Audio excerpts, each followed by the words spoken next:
the beginning, there was sand.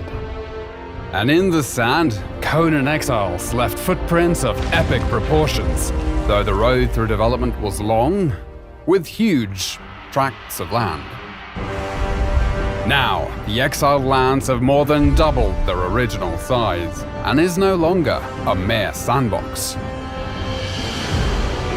The Frozen North update added snowy peaks and fertile highlands, and at launch, the humid swamp and smoldering volcano are introduced.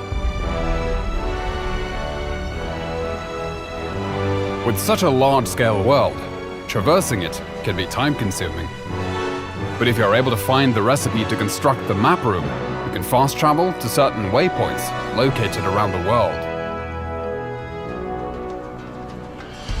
Perhaps you'll visit Sepemaru, the relic hunter city to the west, which is now a mostly harmless trading hub where players can come to barter, or perhaps strike up a conversation with the locals over a pina colada. With a fully dynamic weather system, there is a chance you might get caught in the rain, snow, or deadly sandstorms. But if you have half a brain, you'll avoid frostbite or sunstroke by dressing appropriately for your surroundings. The world is filled with dangerous monsters and other humans, as well as challenging world bosses and deadly dungeons. These dungeons are designed to test you and reward those who show strength, intellect, and resourcefulness with items and lore you won't find anywhere else. Combat in Conan Exiles has gone from simple strikes to a grand set of combos with light and heavy attacks and unique moves for each weapon type. And with improvements to artificial intelligence, mastering your moveset and stamina is critical. These improvements also apply to the thralls you capture, making them highly effective guards for your base. Milestone bonuses have been added to perks and attributes, and players can buff their stats with war paints, potions, and armor modifications.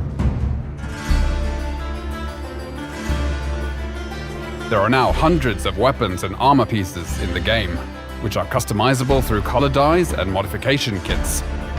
And there are hundreds of building blocks in different tiers and styles for you to enjoy, including crafting and cooking stations, grow beds, and decorative items for the castle of your dreams and your enemy's nightmares.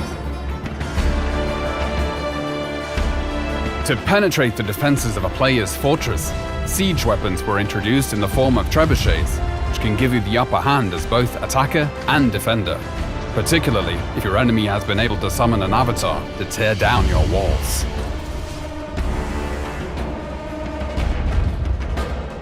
With the ability for players to climb any structure or cliff face in the game, necessary defenses like siege cauldrons and crenellated walls were added. And should the enemy somehow be able to sneak their way in, there is always the option of blowing them up in your personal minefield. Defensive construction is not just against other players, as the creatures of the land also rise against you to drive you from their territories.